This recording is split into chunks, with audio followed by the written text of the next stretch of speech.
The hostess smiled at me like I was standing in the wrong place.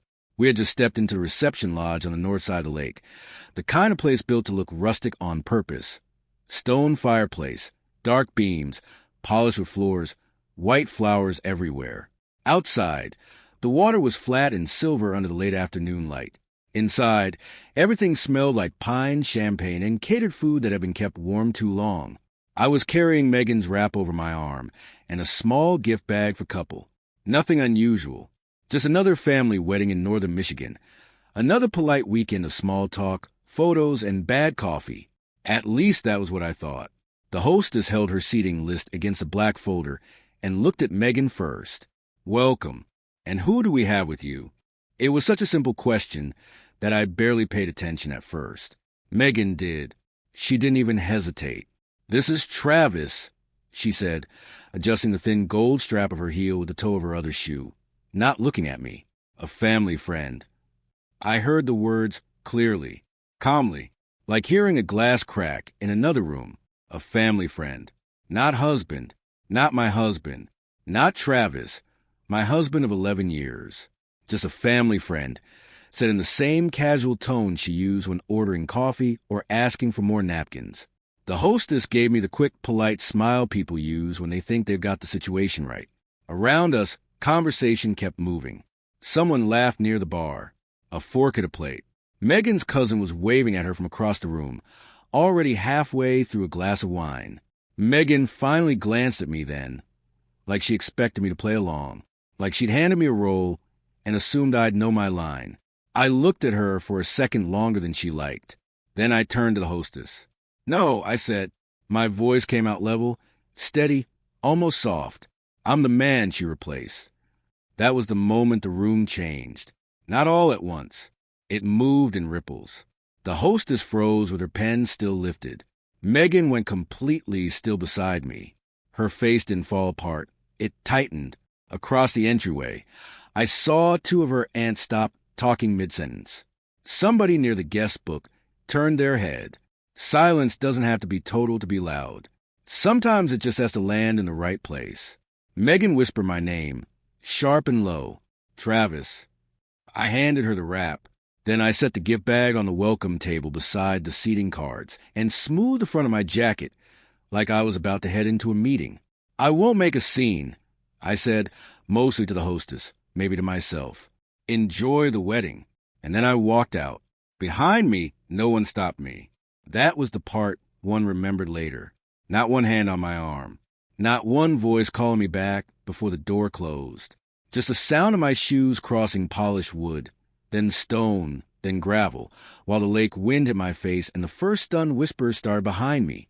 By the time I reached the parking lot, my phone was already vibrating in my pocket. I didn't check it. The evening air off the lake had turned colder, and the gravel shifted under my shoes as I crossed toward my truck. Behind me, the lodge glowed with warm light through the windows, soft and golden, like nothing inside had changed. But I knew better. Rooms like that could turn vicious in seconds. Not loud, vicious in that polite family way, where people lower their voices and sharpen every word. I opened the driver's door, set my keys on the seat for a second, and looked back once. Through the glass, I could see movement near the entry, heads angled toward each other. Megan standing stiffly in the same spot where I'd left her. Her mother was already at her side. One of her cousins had a hand over her mouth, either shocked or thrilled. It was hard to tell the difference in that family. Then my phone buzzed again. "Megan." I declined it and started the engine. Northern Michigan roads get dark fast once the sun starts to drop behind the trees. The lodge disappeared in my mirrors within minutes, replaced by pine shadows, narrow bends, and long strips of empty road washed in the headlights. My phone kept lighting up on the console. Megan, her sister Claire, her uncle Dan, then Megan again, then numbers I knew belonged to people who had never once called me unless they needed a favor or wanted to look respectable at Christmas. I let every call ring out. No music, no talking, just the tires against the road and the low hum of the engine. I kept both hands on the wheel and drove south like I had nowhere to be except away. What hit me hardest wasn't rage. It was a quiet after saying the thing I should have said months earlier. I knew exactly what was happening back at that lodge. The story was already spreading table to table, changing shape with every retelling. Did you hear what he said? She introduced him as what? No. Apparently he just looked at the hostess and said it. Do you think he knew something? Family events feed on humiliation. Weddings just dress it in linen and candles. When I stopped once for gas near Grayling, I finally looked at my screen. 23 missed calls. 9 texts. Megan's were first. Where are you? Travis, stop this. You embarrass me. Then, 20 minutes later, please answer. By the time I got home, it was fully dark. I walked into an empty house, set my keys in the bowl by the door, and poured a glass of water I didn't want. My phone buzzed again on the counter. I ignored that too. I didn't know yet that somewhere back at the lodge, a woman hired to capture candid wedding content had been live streaming near the welcome table. I didn't know my voice had ended up in the background of a short clip, just a few seconds. Megan's face turning, the hostess freezing, me saying the line and walking out. I only knew the silence of my kitchen felt cleaner than anything I had left behind. It was close to midnight when the message came through. Not a call, not Megan, not one of her relatives trying to manage the damage. Ava. I hadn't even realized I was waiting for her until I saw her name light up the screen. My stomach tightened before I opened it. Dad, are you home? I stared at the message for a few seconds, then typed back, yes. 3 dots appeared instantly, disappeared, came back again. Then, I need to show you something. It's important. Ava didn't use words like that lightly. Are you okay? I asked. A pause this time. Longer. I'm fine, but you need to see this before Mom calls you again. That told me enough. Send it. The video came through a second later, 37 seconds long. I didn't play it right away. I walked to the kitchen sink, set my phone down on the counter, and poured another glass of water. My reflection in the window looked steady, calm, the same way I felt all evening, like everything had already been decided somewhere ahead of me, and I was just catching up to it. Then I picked up the phone and pressed play. The camera angle was low, slightly tilted. Ava had recorded it discreetly. I could hear clinking dishes in the background, distant voices, catering staff moving around behind the lodge. The scene was behind the boathouse. I recognized the place instantly. Wooden siding, a narrow path leading down to the water, string lights overhead, swaying slightly in the wind. Megan stepped into frame first. She was laughing, not politely, not the controlled version she used at family events. Real laughter. Then a man followed her, mid-40s, tan blazer, dark shirt, confident posture like he belonged wherever he stood. He didn't hesitate, didn't look around. He went straight to her. His hand slid to the back of her neck like it had done it before. Then he kissed her. Not quick, not uncertain, familiar. Megan leaned into it, like there was no one else in the world. I watched without moving, without blinking, without feeling anything yet. They pulled apart just enough to talk. Everything's fine, Megan said, her voice low but clear. He's still playing along. The man smirked. Good. We keep things on schedule. On schedule. I replayed that part once, just to make sure I heard it right. Then the video ended. The kitchen was completely silent again. Ava sent another message. I didn't want to say anything there. I was working the back with catering. I saw them go outside. A second message followed immediately. She knew you were coming tonight. I read that twice. Then I set the phone down carefully on the counter. Not dropped, not slammed, placed. The humiliation at the welcome table hadn't been spontaneous. It had been planned. I stood there for a long moment, looking at nothing in particular, while everything rearranged itself into something clearer. Then my phone lit up again. Megan calling. I let it ring. I left before sunrise. No note, no message, no reply to the 37 missed calls that had stacked up overnight. The house was quiet in that early morning way that makes every small sound feel deliberate. The click of the door, the low hum of the coffee machine, the soft drag of my bag across the floor. I didn't rush. I didn't hesitate either. By 6:10, I was on the road. Indianapolis was 4 hours away if traffic stayed light. It did. The highway stretched out in long, empty lines, gray sky pressing low over everything. I drove with the same calm I'd had the night before. Not numb, not distracted, focused. Megan called twice during the drive, then stopped. That was new. I reached Indianapolis just after 10 and parked outside a brick office building I hadn't been to in years. Clean windows. No sign of anything personal. Just a name on the glass door. Laura Bennett. I sat in the truck for a few seconds before going in, remembering the last time I'd seen her. Different situation. Different kind of mess. Custody. Paperwork. Long conversations that had required precision more than emotion. She had been precise. That was why I was here. Inside, the air smelled like paper and coffee. A receptionist looked up, already expecting me. "Mr. Nolan? She's ready for you." Of course she was. Laura was standing when I walked in. Same posture. Same steady expression. Dark blazer. Sleeves pushed slightly back, like she was already in the middle of something. "Travis," she said. No surprise in her voice. Just acknowledgement. "Laura." We didn't shake hands right away. Just a brief pause where she read my face the way she always had. Like she was scanning for facts, not feelings. "Sit," she said, gesturing to the chair across from her desk. I did. She waited. That was her way. She didn't fill silence. She let you decide how to use it. I took my phone out, unlocked it, and turned it toward her. "Watch this." She didn't ask questions. Just picked it up and pressed play. The room stayed completely still while the video ran. Megan, the man, the kiss, the words, keep things on schedule. When it ended, Laura set the phone down carefully, exactly where it had been. Then she leaned back slightly, folding her hands. "How long have you known?" she asked. "Known what?" I said that this wasn't just an affair. I held her gaze. "Last night," I said. "The rest of it this morning." She nodded once. No reaction beyond that. Just processing. "Good," she said. Not sympathy. Not shock. "Good. When not behind, then..." That was the moment something locked into place. Not anger. Not relief. Structure. Laura reached for a legal pad and clicked her pen.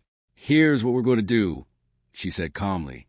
"Starting today, she doesn't touch anything that belongs to you. Not your house. Not your accounts. Not your properties. Not a single document." Her eyes met mine again. "And we moved before she realizes you already know everything." I nodded once. No hesitation. "Tell me where to start," I said. And she did. By noon, everything started moving. Not fast in a chaotic way. Fast in a controlled, deliberate way. The kind that only works when every step is already decided before you take it. Laura made 3 calls while I sat across from her. 1 to a bank manager. 1 to a financial advisor. 1 to someone she didn't introduce. Each call was short, precise. No wasted words. Flag all joint access. Remove authorization. Temporary restriction pending review. Every sentence sounded final. When she hung up the last call, she slid the legal pad toward me. "Now you," she said. I knew what that meant. I opened my laptop and logged into the first account. Joint checking. Password changed. Then savings. Then the credit lines. Every login felt different now. Not routine. Not automatic. Like walking through a house you suddenly realized wasn't as secure as you thought. Authorized users? Laura asked without looking up. "Megan," I said. "Remove her." I did. 1 click. Confirm. Gone. No announcement. No warning. Just access. Ended. We moved account by account like that. Clean. Quiet. Irreversible. Halfway through, something caught my eye. A transaction history I hadn't looked at closely in months. Small withdrawals at first. Then larger ones. Transfers I didn't remember approving. "Wait," I said. Laura looked up immediately. I turned the screen toward her. "Look at this." She leaned forward, scanning quickly.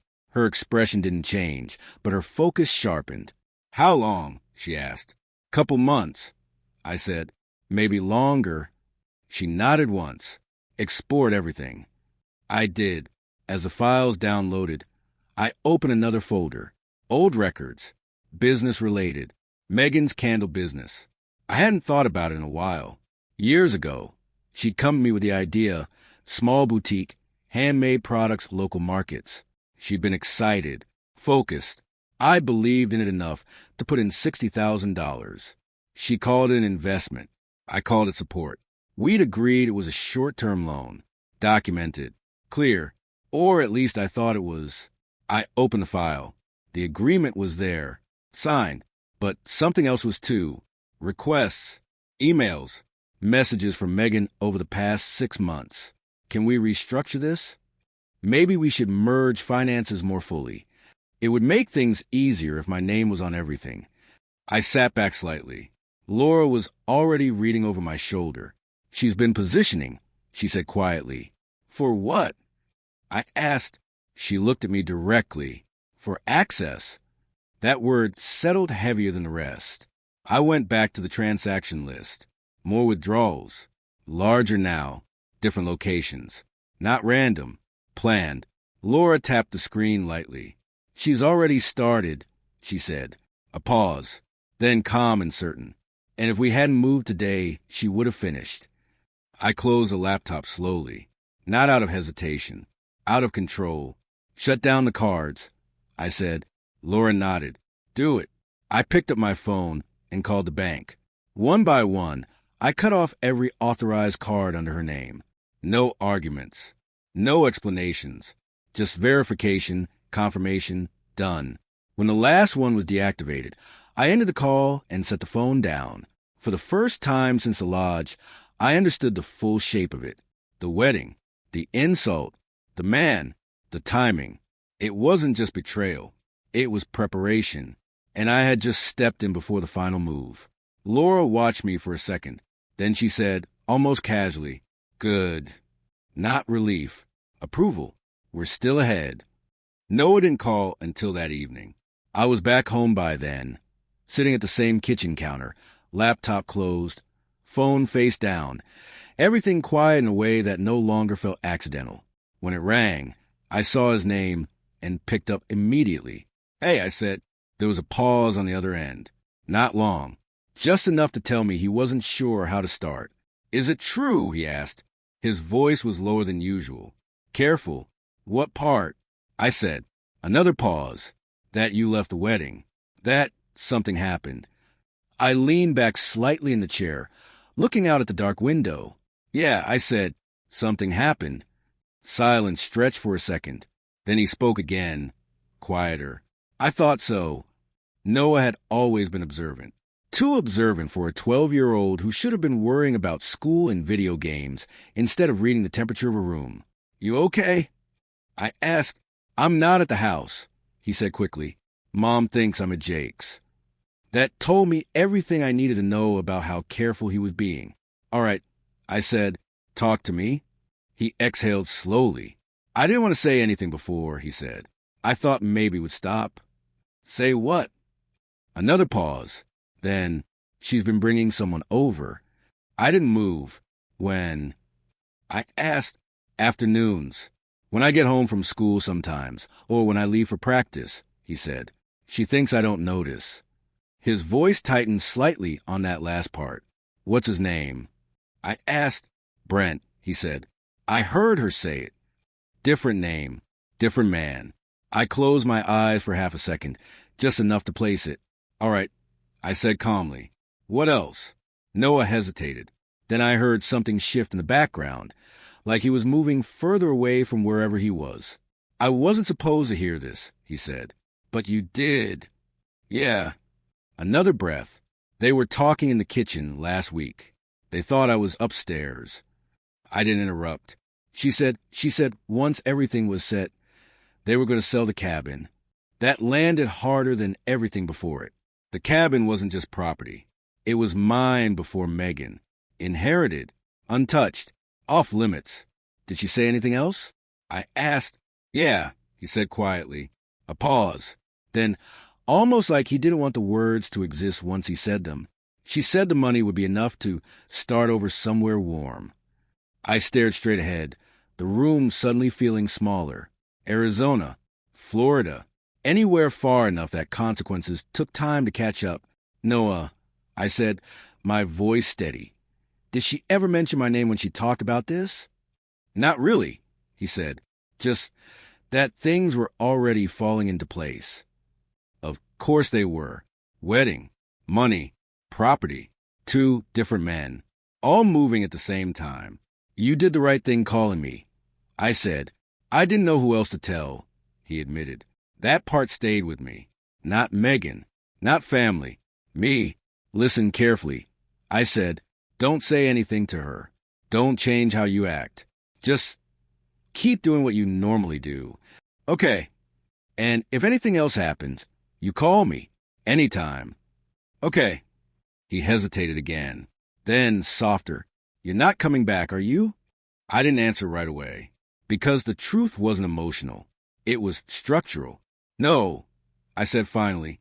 A quiet breath on the other end. Yeah, he said. I figured.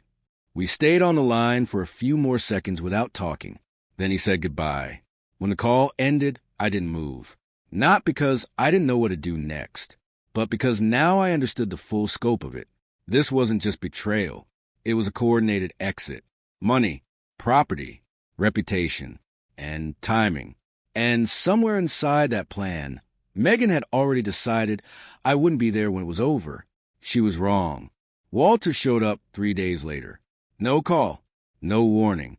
Just his truck pulling into my driveway just after noon, engine idling a little too long before it finally shut off. I watched him through the window for a second before opening the door. He didn't look like himself. Walter Reed had always been solid, the kind of man who fixed things instead of talking about them.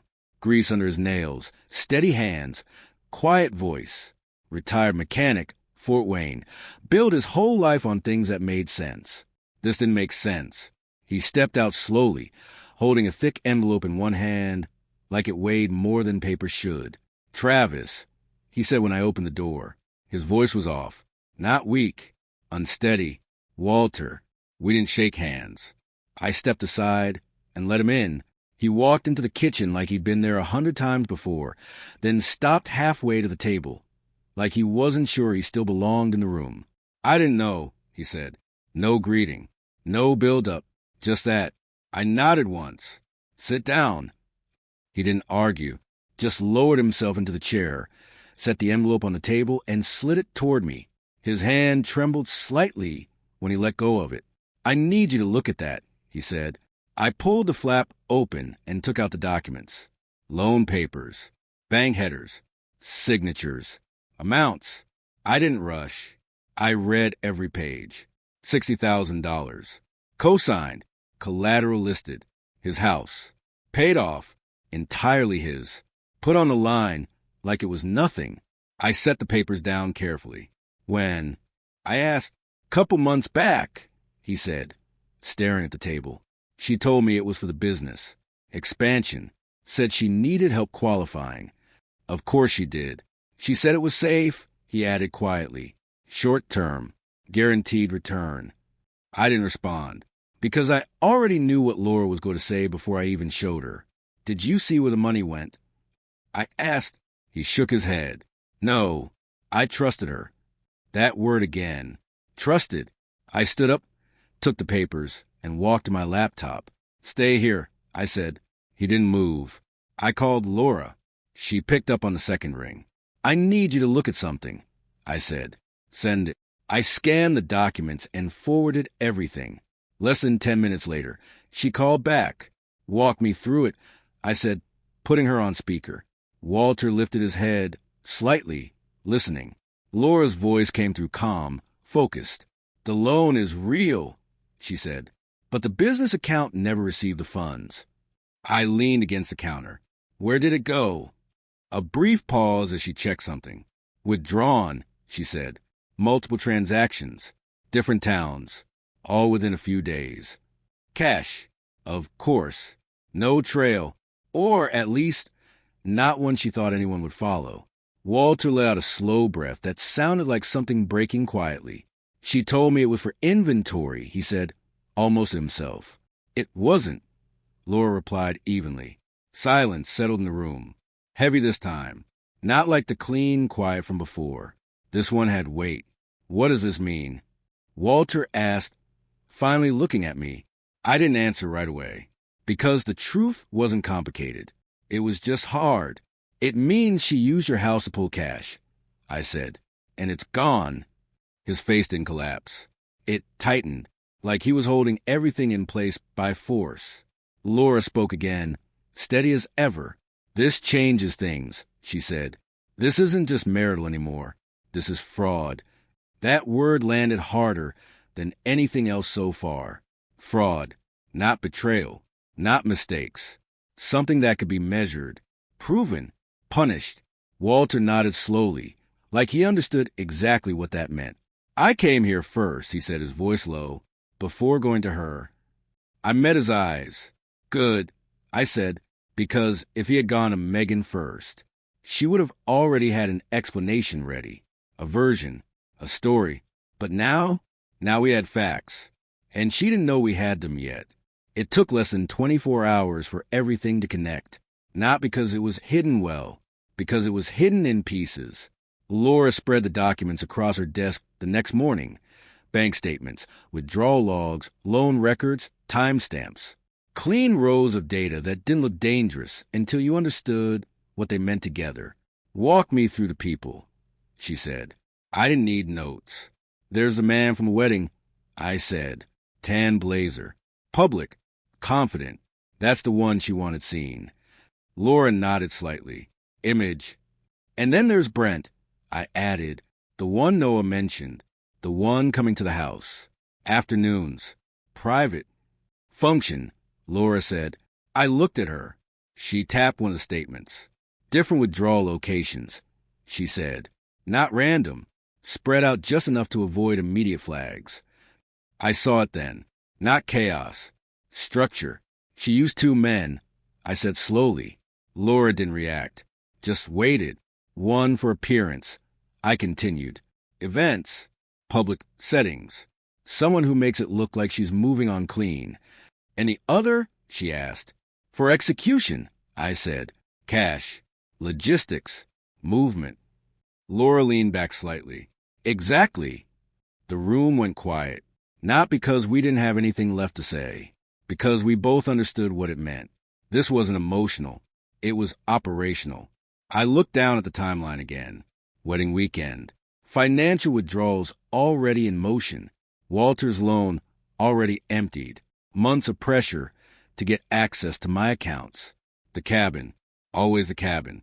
She needed one last thing, I said. Laura nodded once. The property, she said. Liquid asset. Clean sale. Large return. And distance, I added. Somewhere warm. Arizona. That part felt obvious now. Laura slid another document toward me. Preliminary inquiry, she said. I had someone check real estate activity tied to her email.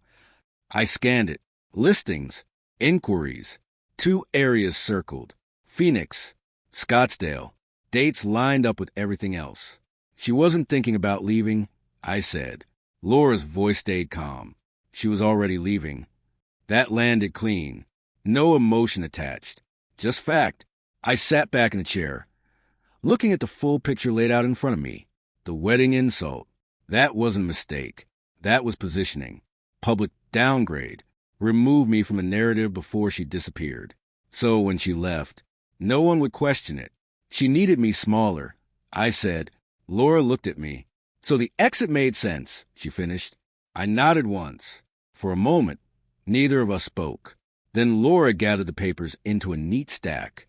Here's what matters now, she said. Her tone didn't change, but the direction did. She miscalculated one thing. I looked at her. You moved first. That was it. No dramatic emphasis. Just the truth. I stood up slowly. What happens when she realizes? I asked. Laura gave a small, controlled smile. She won't realize, she said. A pause. Until it's too late. The video surfaced 3 days before the hearing. Not because I released it. Because someone else already had. A wedding content creator, one of those people hired to capture authentic moments, had been live streaming during the reception. The clip was short, blurry at the edges. My voice clear enough. "No, I'm the man," she replaced. Then Megan's face. Still, caught. It spread faster than it should have. Family first. Then friends. Then people who didn't know us at all. By the time Megan realized it was circulating, the narrative she had planned was already collapsing. She couldn't control it anymore. And for the first time, she wasn't ahead. Court was quiet in a different way. No music, no glasses, no whispers disguised as concern. Just structure. Laura sat beside me, calm as ever, a clean stack of documents in front of her. Megan sat across the room with her attorney, posture tight, eyes moving too often, not confident, not composed, watching for openings. There weren't any. The judge entered. Everything started. No drama, just facts. Laura stood first.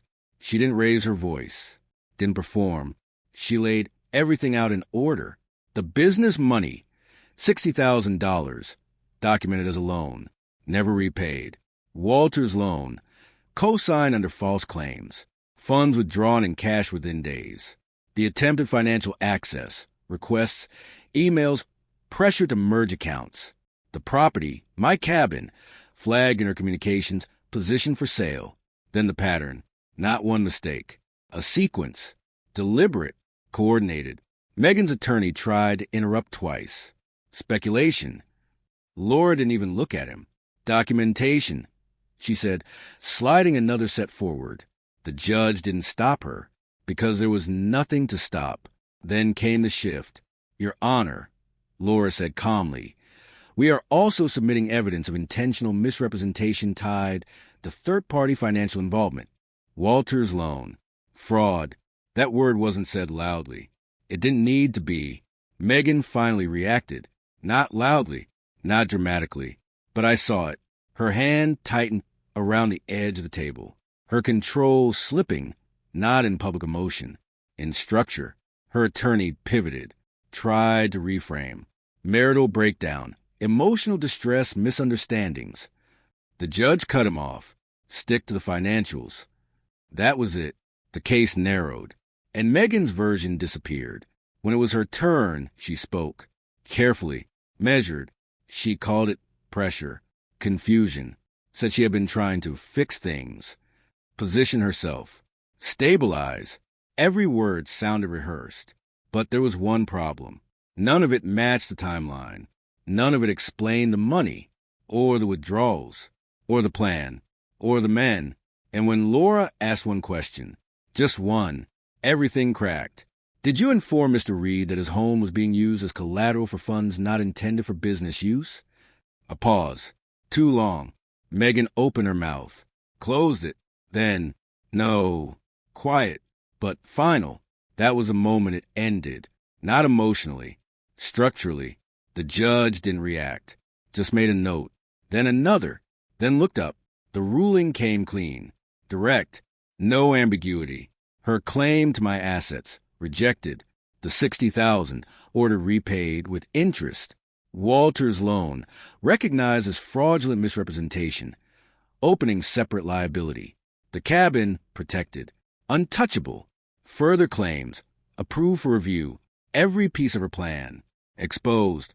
When it was over, Megan didn't look at me. Not once. She stayed seated while her attorney spoke quietly beside her. For the first time since I'd known her, she had no control over the outcome. None. I stood up, gathered my things, and walked out. Same way I left the lodge. Calm. No scene.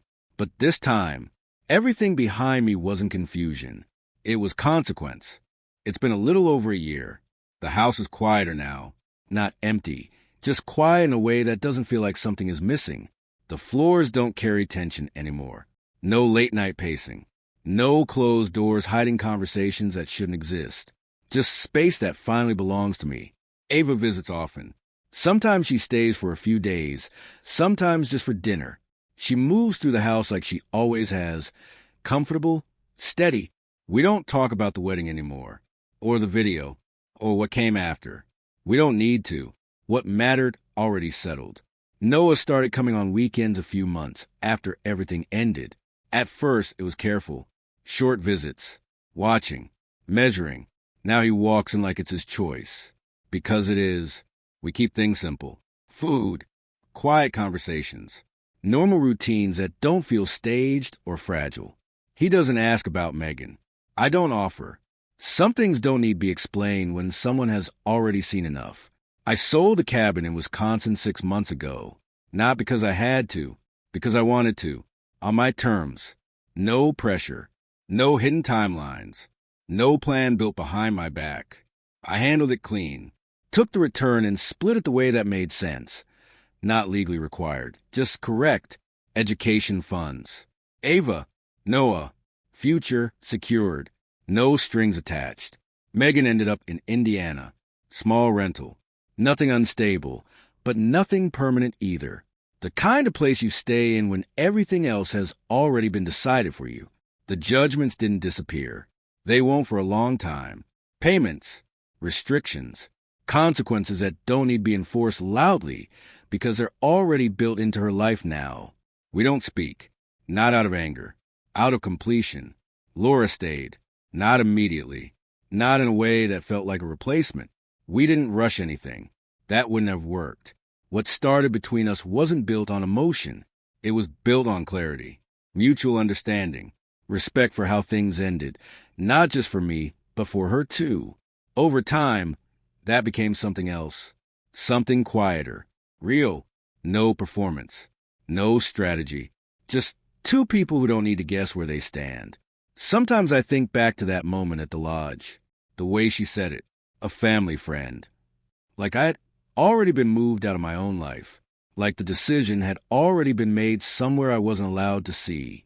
She thought I would play along, stay quiet, fade out clean, so everything else could move forward without friction. But she made one mistake. She said it out loud.